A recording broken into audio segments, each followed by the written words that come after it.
दुष्टों से भरे तथा डाकुओं से घिरे प्रदेश में और धूर्त व्यक्ति के घर में इस पवित्र कथा को नहीं करना चाहिए।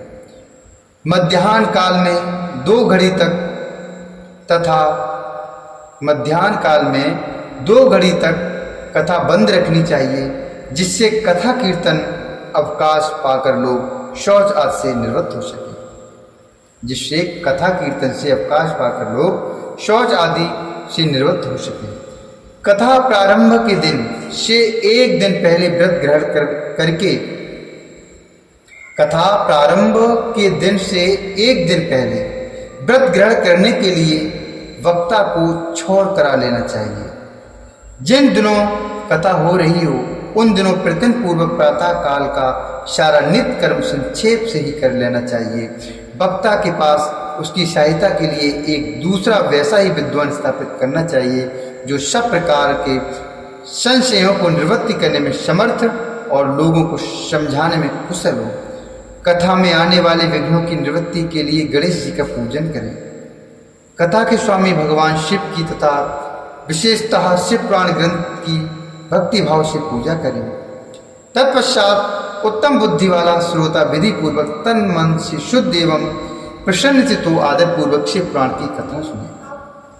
जो वक्ता और श्रोता अनेक प्रकार के कर्मों में भटक रही हों, काम आदि 6 विकारों से युक्त हों, स्त्री में आसक्ति रखते हों और पाखंडपूर्ण बातें कहते हों, वे पुण्य के भागी नहीं होते।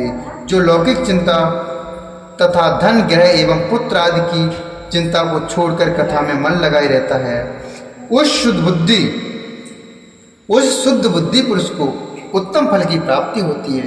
श्रद्धा और भक्ति से युक्त दूसरे कर्मों में मन नहीं लगाने वाले, मौन धारण करने वाले, पवित्र एवं उद्वेग शून्य श्रोता ही पुण्य के भागी होते हैं। जो नराधम भक्ति रहित होकर इस पुण्यमयी कथा को सुनते हैं, उन्हें श्रवण का कोई फल नहीं होता और वे जन्म जन्मांतर में क्लेश भोगते ही रहते हैं। यथाशक्ति उपचारों से इस प्राण की पूजा किए बिना जो मूढ़ जन इस कथा को सुनते हैं, वे अपवित्र और दरिद्र होते हैं। कथा कहे जाते समय बीच में ही जो लोग उठकर अन्यत्र चले जाते हैं या किसी जगह पर चले जाते हैं, जन्मांतर में उनकी स्त्री आदि संपत्तियां नष्ट हो जाती हैं। जो पुरुष सिर पर पगड़ी आदि धारण करके इस कथा के श्रवण करते हैं, उनके पापी और कुल कलंक की पुत्र उत्पन्न होते हैं। जो पुरुष सिर पर पगड़ी आदि धारण करके इस कथा का श्रवण करते हैं, उनके पापी और कुल कलंकी पुत्र उत्पन्न होते हैं। उनके पापी और कुल कलंकी पुत्र उत्पन्न होते हैं। जो पुरुष 5 चबाते हुए इस कथा को सुनते हैं, उन्हें नरक में यमदूत उनकी ही विष्ठा खिलाते हैं। जो लोग ऊंचे आसन पर बैठकर इस कथा का श्रवण करते हैं, वे समस्त नरकों को भोग कर काक योनि में जन्म लेते हैं। जो लोग वीरासन आदि से बैठकर इस शुभ कथा को सुनते हैं, वे अनेकों नरकों को भोग कर विष वृक्ष का जन्म पाते हैं। कथा सुनाने वाले पौराणिक को अच्छी प्रकार प्रदान किए बिना जो लोग कथा सुनते हैं, वे सभी नरकों को भोग कर अर्जुन वृक्ष बनते हैं। रोगायुक्त न होने पर भी जो लोग लेट कर यह कथा सुनते हैं, वे सभी नरकों को भोग कर अंत में अजगर आदि योनियों में जन्म लेते हैं। वक्ता के समान ऊंचाई वाले आसन पर बैठकर जो इस कथा का श्रवण करते हैं, उन नारकी लोगों को गुरुशैया पर शयन करने जैसा पाप लगता है। जो इस पवित्र कथा तथा वक्ता की निंदा करते हैं, वे 100 जन्मों तक दुख भोगकर कुत्ते का जन्म पाते हैं। कथा होते समय बीच में जो गंदी बातें बोलते हैं, वे घोर नरक भोगने के बाद गधे का जन्म पाते हैं।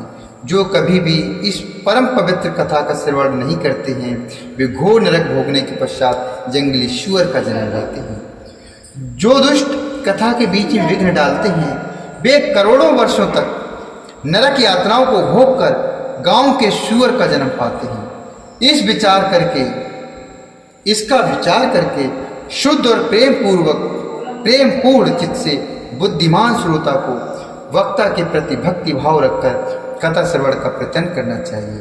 सबसे पहले कथा के विघ्नों का नाश करने हेतु गणेश जी की पूजन करना चाहिए, गणेश जी की पूजा करनी चाहिए।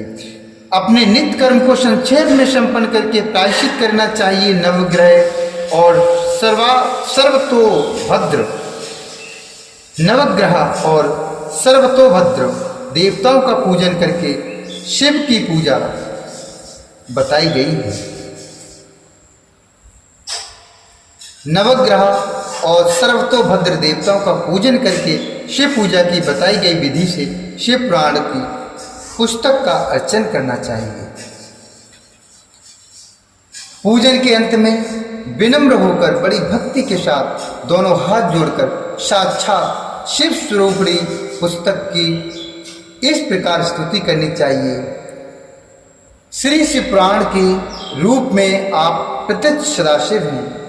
हमने कथा सुनने के लिए आपको अंगीकार किया है, हमने स्वीकार किया है। आप हम पर प्रसन्न हो, मेरा जो मनोवांछित हो उसे आप कृपा पूर्वक संपन्न करें। मेरा यह कथा श्रवण निर्विघ्न रूप से सुसंपन्न हो।